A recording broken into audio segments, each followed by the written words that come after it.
One of the biggest secrets in Polish history is the origin of Mieszko, Poland's first ruler on record. We know little about him and still less about his ancestors of the House of Piast. All the chronicles say on his childhood is the legend of his haircutting ceremony.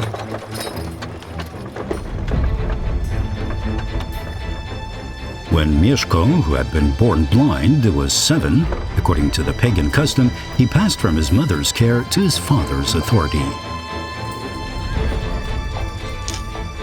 During the ceremony, a miracle was to have occurred. Suddenly, the boy could see. It was interpreted to mean that before Poland was as if blind, but thanks to Mieszko, it would be enlightened and raised up over neighboring nations. Who was Mieszko? Where did his dynasty, the House of Piast, come from? Secret nest of the dynasty.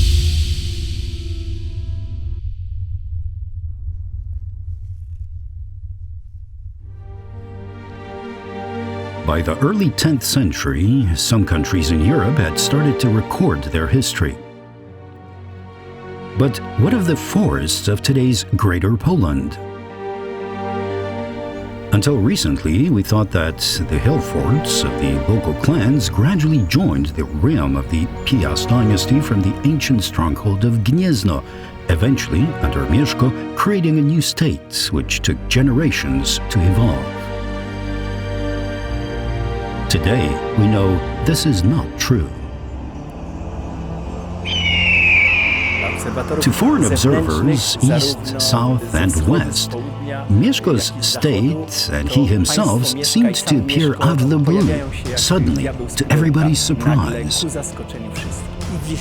In the 10th century, a new state suddenly emerged and started to play a fundamental role in the politics of this part of the continent. Zasadniczą zupełnie rolę w polityce tej części kontynentu. News of a powerful prince of forest country earlier regarded as a region of pagan savagery first reached Western Europe in the early 960s. Mieszko I, King of the North, as the chroniclers called him, was raising hill forts in what is today's Greater Poland, building up an army and conquering new lands. In 966, he received baptism and joined the community of paramount European princes. When his son, Bolesław the Brave, succeeded him, the new country grew even more in status. The visit the Emperor Otto III paid in it 1000 AD, an exceptional event in the political realities of the times, goes to prove this. How did it happen that within half a century, the previously unknown Piast dynasty managed to set up a state from scratch, gaining the respect of its neighbors?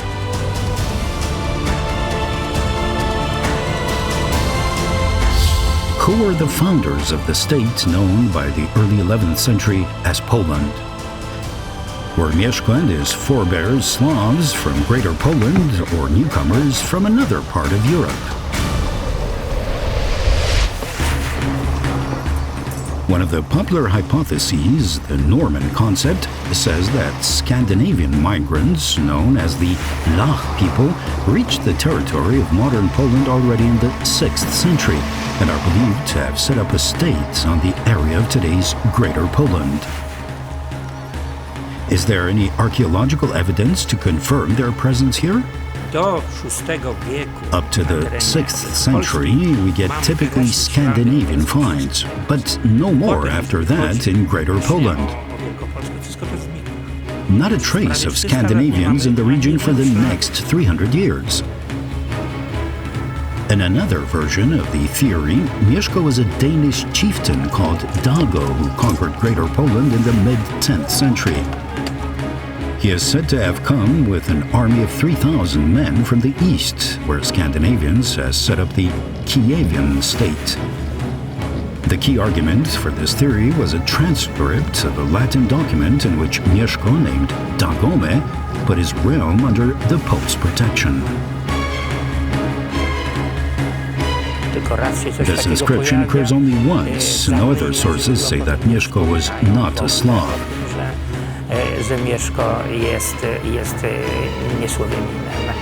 On the contrary, all of them, from the beginning right to the obituaries, tell us quite clearly he was a Slav.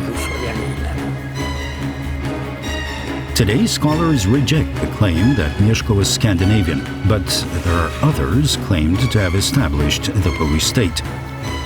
Newcomers from the south, descendants of the ruling class of Great Moravia, a state destroyed by the Magyars. Before we follow this trail, let's look at native Greater Polish signs of the Piast dynasty. The first records on Poland's founding dynasty don't come until the early 12th century.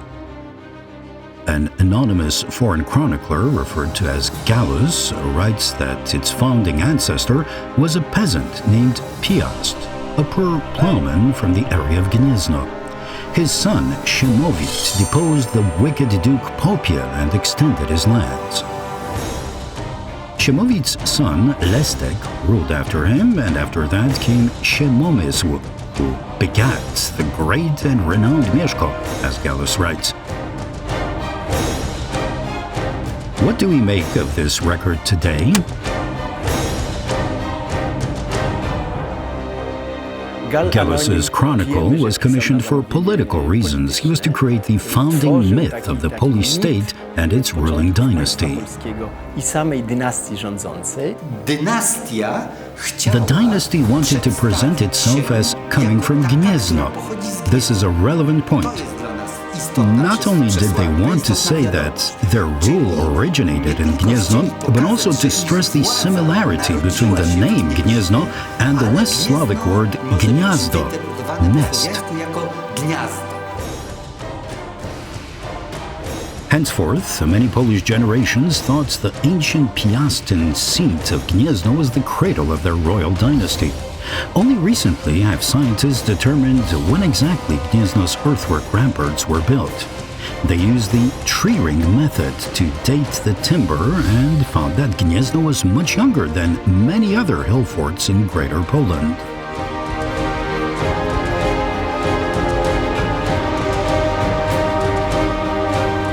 Gniezno was built in the winter of 940 or the early spring of 941. So we can say that Gniezno's mythical aspect, its mythical origins, relate to the stories in the chronicles, but certainly not to the historical reality. Przekazów kronikarskich, legend, ale na pewno nie do rzeczywistości historycznej. Gallus wrote his chronicle just over a century after the death of Mieszko. He must have known where the Piast dynasty really came from.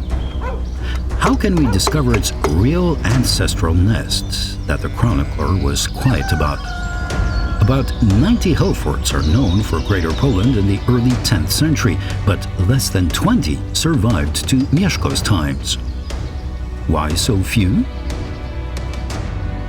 Archaeologists have examined the remains of devastated hill forts in southern and western Greater Poland and concluded that after 920, an armed group, probably Piast forces, planned a campaign against those tribal strongholds and burnt them.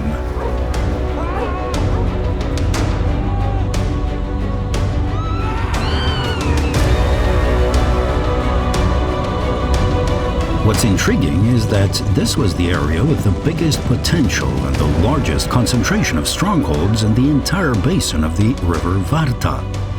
The clans inhabiting it must certainly have been the main challengers to the Piastian claim to power in the whole of Greater Poland. The future founders of the state around Gniezno implemented their plan consistently and destroyed the tribal habitations of their rivals, forcibly resettling the population on the Gniezno Plateau as a workforce to build powerful new strongholds.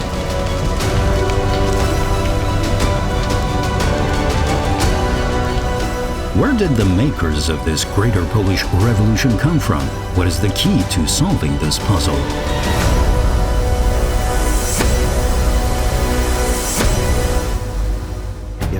If you're going to build something new, you don't want to destroy your own property. If the Piast dynasty came from Greater Poland, somewhere there should be an area or sub-region in it with evidence only of investment, growth and prosperity, not damage and destruction.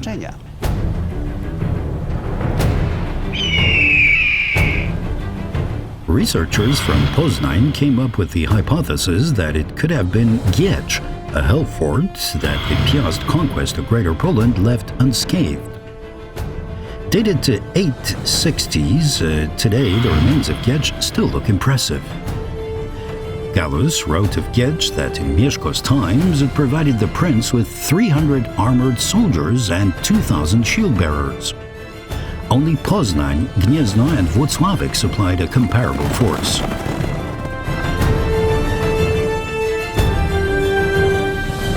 The foundations of a stone residence and chapel have been discovered in the courts of the Giecz stronghold.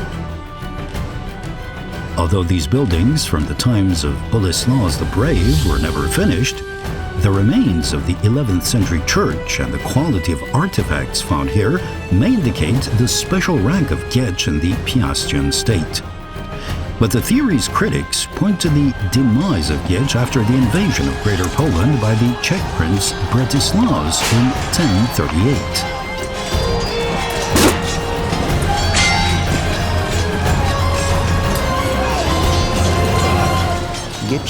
Bretislaus's invasion effectively put an end to Giecz. All the investments were abandoned and never restored. If this was the cradle of the Piast princes, why did they forget their ancestral home so soon? In Professor Buko's opinion, another hill fort in the south of Greater Poland could have been the ancestral nest of the Piast dynasty. Kalisz on the Prosna keeps its biggest secrets in the most ancient part of town, a few kilometers south of its marketplace.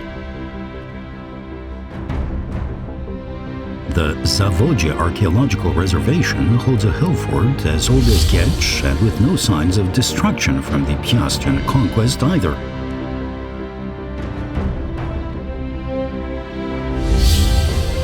Next to the hill fort, there are sites showing that the stronghold was surrounded by numerous settlements. For several decades, a team of archaeologists, led by Dr. Tadeusz Baranowski, has been examining Kalisz. Their fascinating finds are filling in the picture of settlement in the Prosna Valley and its significance under the Piast rulers. Today's Kalisz is associated with antiquity and one of the earliest maps of the world. A place named Cilicia is to be found on the map made by the Roman geographer Ptolemy in the 2nd century AD. The Roman artifacts and amber hoards discovered here show that Kalisz may have been connected with the Amber Route, which led from Italy across the Alps and out to the Baltic. It was traversed by merchants trading in Baltic amber, a valuable commodity in Italy.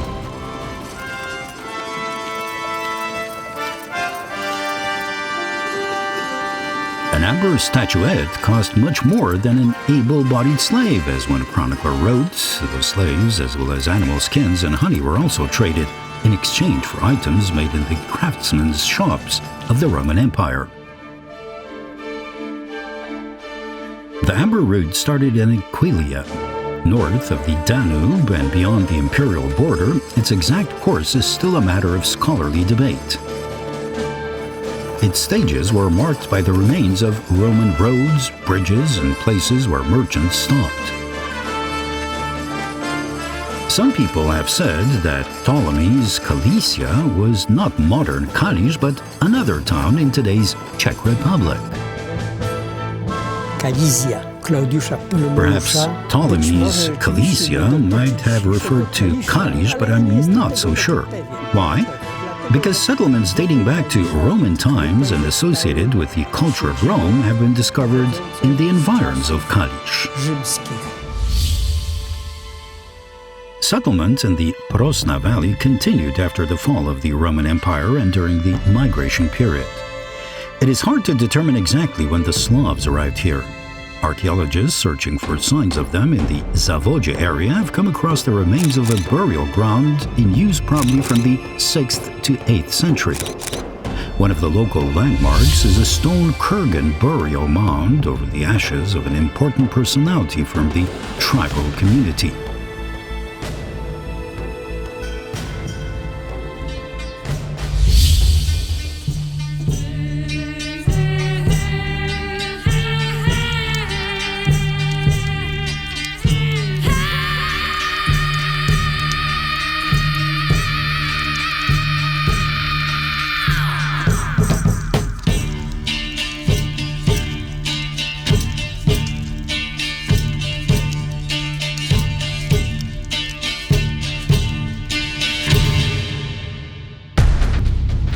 What happened here later?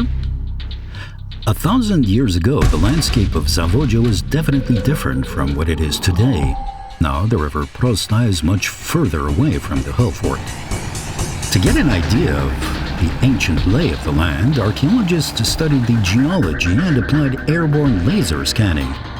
In this method, a laser beam is sent out from a scanner carried by a plane, is reflected from the ground and surface objects, and returns to the device. It is then filtered by a special computer program to remove the readings for plants and buildings from the surface data, giving an image of the old riverbed and vestiges of a channel around the hill fort.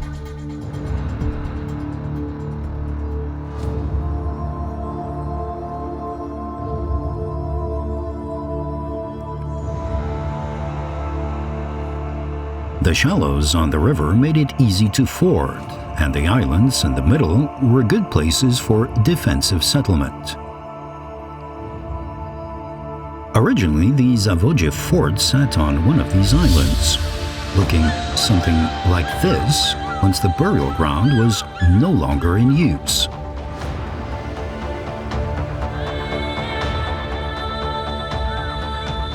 Archaeologists have discovered wood and earthwork fortifications here dated to the 860s. It was probably a small defensive settlement, a refuge for local inhabitants in times of danger. The river Prosna, a tributary of the Warta, was the region's principal communication route for trade and military expeditions. Not far away, just 5 kilometers north of Zawodzie, was another island fort. Two strongholds so close to each other. This was a rare phenomenon on Polish territory. Archaeological research in the Prosna Valley has revealed a cluster of thriving settlements built up around the two strongholds by the late 9th century.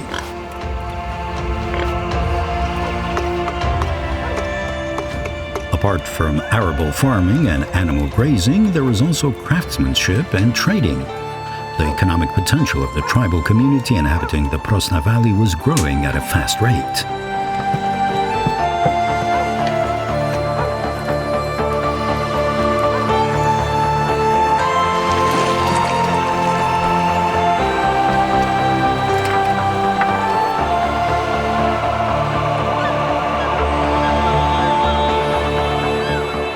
To wszystko właściwie daje pewien obraz. It all goes to make up a picture of a center which was the focus for growth, a place destined right from the start to play a historic role.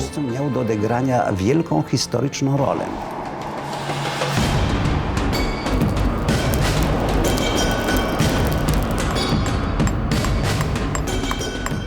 Along with economic growth, there was also growth in the clan's military potential.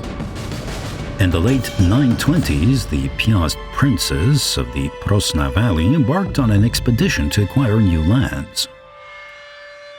Their main rivals were located in the hill forts of southwestern Greater Poland. But their chief aim was to take possession of Lech's Hill, on the Gniezno Plateau. Na górze Lecha znajdowało się Gniezno, miejsce, Lech's Hill, was the site of a pagan place of worship, probably the main religious sanctuary for the entire population of this part of Greater Poland. Whoever held this religious center had the right to rule. jest uprawniony do sprawowania władzy. But Kalisz is quite far away from the Gniezno area. So the conquest of Greater Poland was split up into stages. In the first phase, an expedition moved nearer the location of its rivals to set up a fort and prepare for the crucial offensive against targets in the southwest. Maybe Giecz was that launch pad. Perhaps the people of Kalisz and Giecz were close relatives, and the conquest of Greater Poland was their joint enterprise. When the hill fort at Giecz had been reinforced, the attack started and the rival strongholds were destroyed. The next stage was the enforced resettlement of their people on the Gniezno Plateau, the capture of Lech's Hill, and the building of new hill forts. The Piast princes could raise funds from the sale of slaves. The peak of their great building project occurred around 940, when new hill forts were built in Poznań and Gniezno, giving rise to the Principality of Gniezno, which in turn developed into Poland.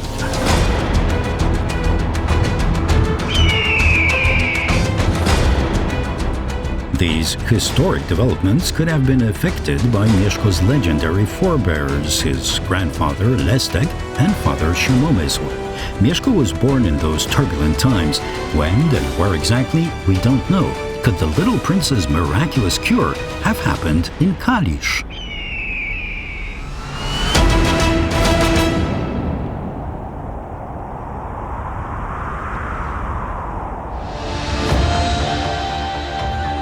The stronghold was redeveloped, probably still in Mieszko's reign, and the fortifications were extended around almost the whole island to enclose an area of nearly 2 hectares. We know this thanks to the excavations started in the 1960s by archaeologist Krzysztof Dąbrowski and his team. Their discoveries include wood and earthwork ramparts, the foundations of a Romanesque church, and graves in its churchyard. They have also retrieved a wooden cross coated with gold leaf and the vestiges of a wooden structure later identified as a church, dated to the early 11th century. It must have been one of the first churches on territories now in Poland.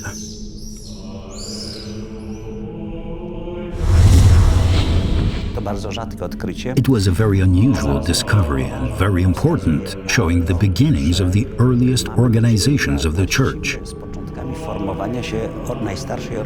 These first places of Christian worship marked the key centers where the church wanted to be installed for centuries to come.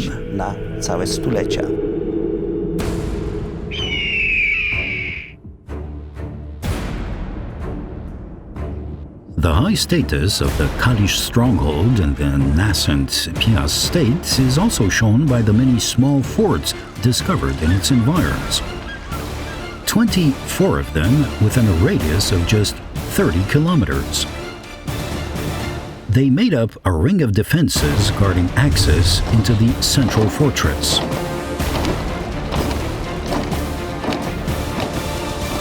Some are still local landmarks today.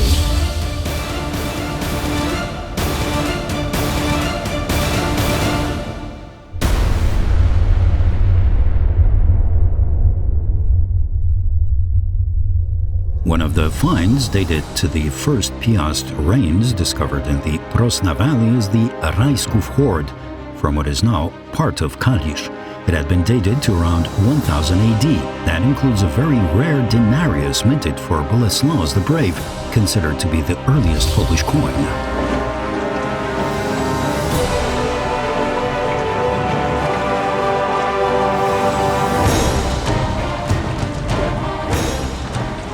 In the reign of Bolesław the Brave, Kalisz lay beyond the core of the Principality of Gniezno, but it retained its special status as the main power center in the south of Greater Poland.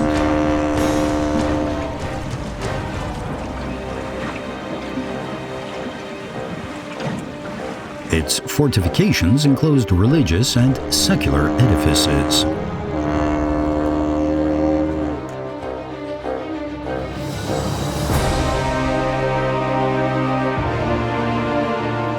Not many people lived in the stronghold, but they were clergymen, the prince's retainers, wealthy craftsmen, and merchants here. Archaeologists have discovered a small building with intriguing artifacts inside. The most valuable being a seal from a document issued by Zdzisław, a Ruthenian prince. This building may have been the house of the commander of the stronghold, the captain or lord of Kalisz.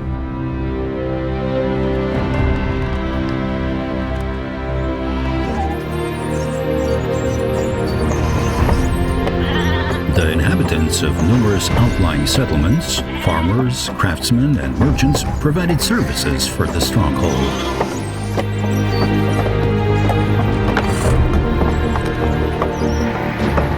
Archaeologists have identified many signs of buildings east of the fortress across the river.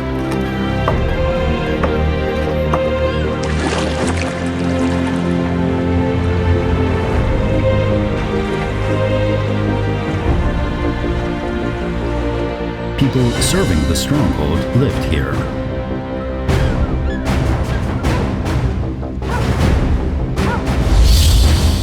A large settlement has also been excavated north of the stronghold in what is now Kalisz Old Town. Mamy cały czas wzrost. What we are observing is continuous growth. We've found numerous hoards or treasures in the Kalisz area and a hinterland of settlements. It all indicates that this was a particularly important enclave. Apart from the remains of numerous households and animal bones, archaeologists have also found items indicative of the work of merchants and craftsmen.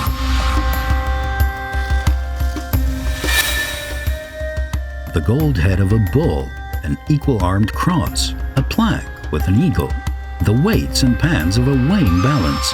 These are signs of their presence here. The archaeologists have also unearthed the remnants of a potter's kiln used to fire ceramic pots, jugs, and utensils, which might have been sent to market or to the local inn.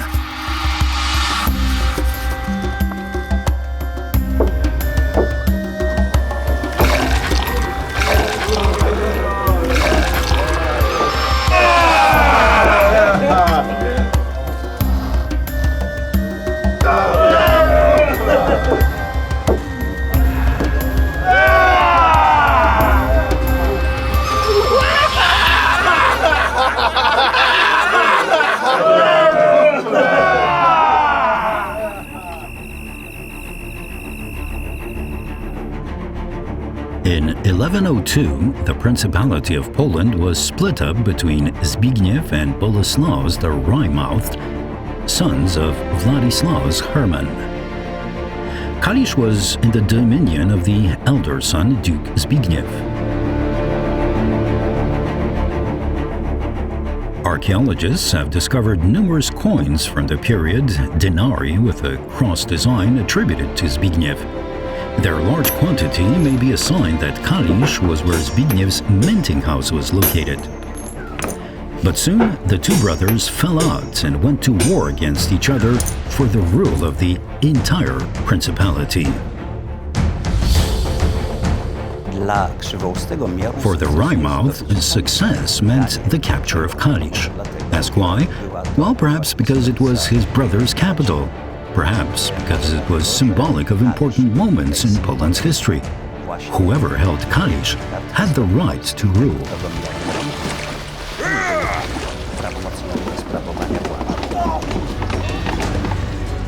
The fratricidal war erupted in 1106. The Wry-Mouth's forces attacked Kalisz.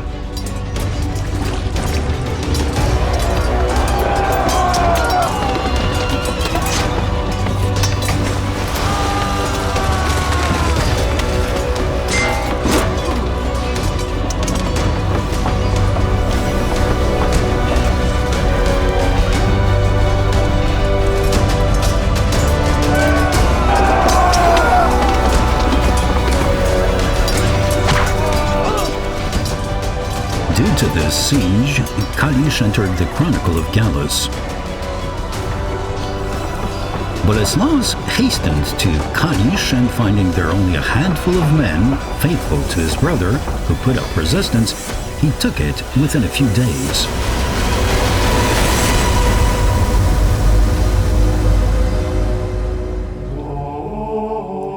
In later times, Piastian princes kept up their connections with Kalisz. In the 12th century, Mieszko III, seigneurial prince of Poland and Duke of Greater Poland, had residences in Gniezno, Poznań, and Kalisz. His reign was a time of prosperity for the island stronghold. Around 1150, he founded St. Paul's, a stone collegiate church to replace the old wooden edifice. On the basis of archaeological findings, art historians have made a reconstruction of this Romanesque building. In its time, Kalisz Collegiate Church was an unusual structure for Piastian lands.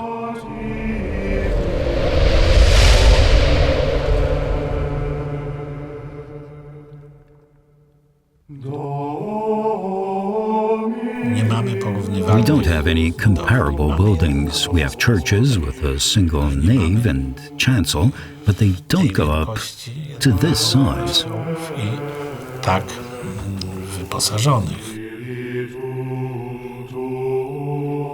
Mieszko III, the most powerful of the princes who ruled separate duchies in a divided Poland, died in Kalisz in 1202 and was buried in the collegiate church. Archaeologists have found a stone slab, probably from his tomb.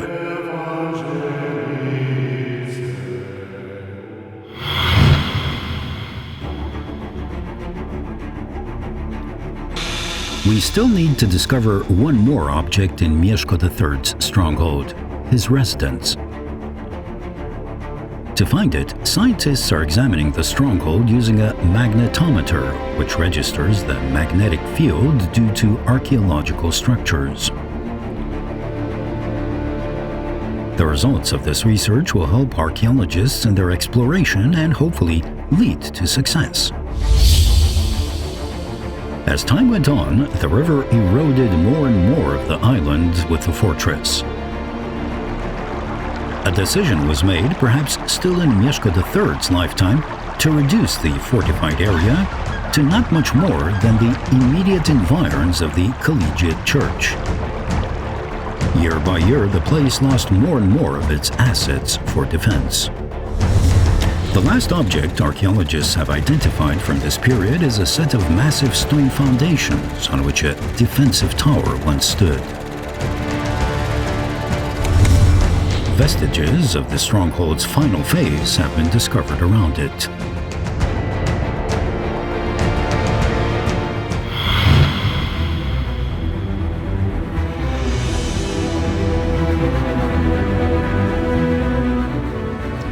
During the wars between the princes of the diverse duchies, the Kalisz fortress passed from hand to hand. In 1233, a battle was fought here which hastened its demise.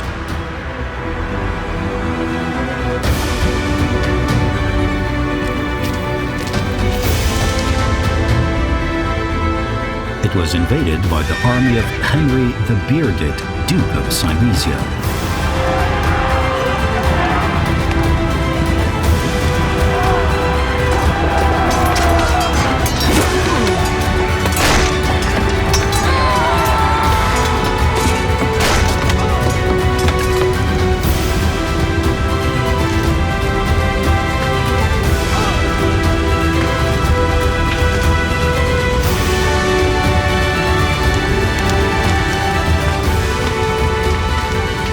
Part was destroyed by fire, while recurrent flooding made it no longer worth the effort to repair.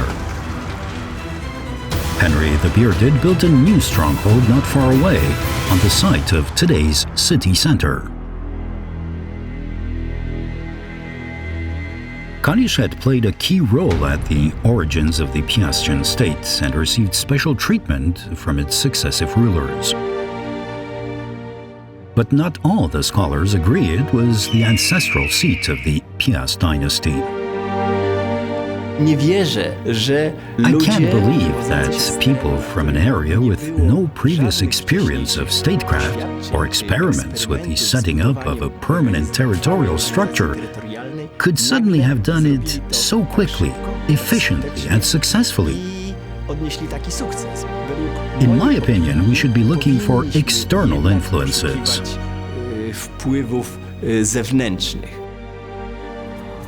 Scholarship has abandoned the once popular theory of Mieszko's Scandinavian origins. But there is another theory of a southern provenance from beyond the Carpathians. Great Moravia, the first stable Slavic state, was founded in the early 9th century and flourished for the next decades. But in the early 10th century, it was faced with a threat from Trans-Danubian Magyar nomads.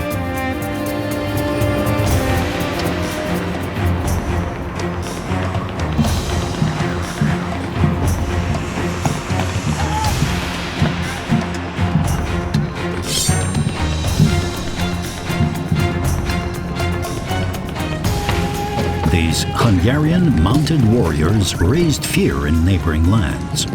Nearly every year, their forays of looting and devastation menaced the west and south of Europe.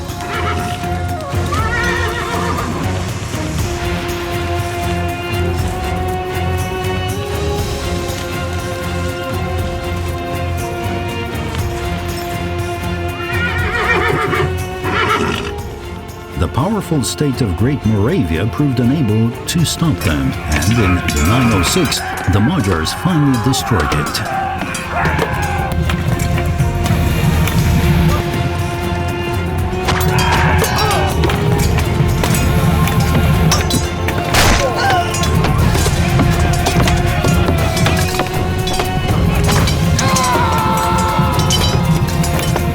Po tej dacie After that year, archaeology registers the decline of the cities of Great Moravia. But history tells us nothing about the fate of its last two princes, Mojmir II and Svatopluk II, who just disappear into thin air. którzy znikają po prostu z kart historii. The princes of Great Moravia might have fled north to avoid capture by the Magyars. It was the only safe direction for escape. Some refugees could have reached Greater Poland and offered the Piast dynasty their experience and assistance with the organization of the state. Gallus makes no mention of this. He writes of Mieszko being descended from local peasantry, maybe to gain the sympathy of the people, conceal the foreign provenance of the Piast dynasty, or even that Mieszko might have been the son of Svatopluk, the vanquished prince of Moravia.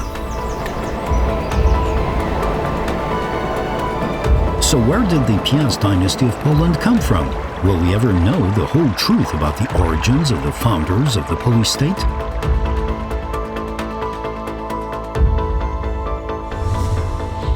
Progress in the sciences is bringing us closer to this knowledge. Relevant information may come from deceased members of the dynasty, or more precisely, from the genome in their bone tissue.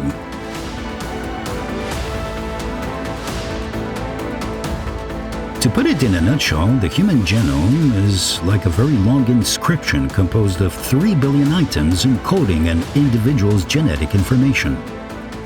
Scientists studying human genomes have identified about 15 million differences, thanks to which they can tell where in Europe or the world a given individual came from. A team of archaeologists, anthropologists, biologists, and bioinformatics scientists from Poznań is going to examine the genetic origins of the inhabitants of Greater Poland back to Roman times. They will include members of the Piast dynasty and start by collecting bone samples. There are over 500 places where Piastians are known to have been buried. Mieszko I and Bolesław the Brave were laid to rest in Poznań Cathedral, but their remains have not survived. So how can we read their genomes? Ten sam chromosom Y. All of Mieszko's descendants in the male line had the same Y chromosome, virtually unchanged. So it will be enough to find any male member of the Piast dynasty to know Mieszko's or Bolesłaus's Y chromosome. Poznać chromosom Y Mieszka czy Chrobrego. The project is expected to take several years. Hopefully, we shall find out whether the Piast dynasty came from beyond Poland or whether they were natives of Greater Poland.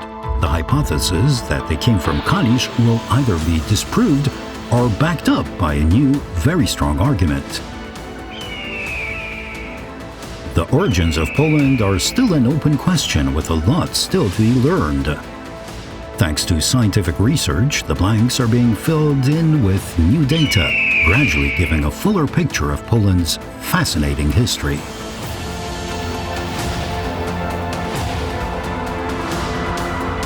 Directed by Zdzisław Cozac, history consultant Professor Henryk Samsonowicz, English text Teresa Bałkulewicz, read by Sławomir Szewc, production Media Promocja Zdzisław Cozac and TVP SA.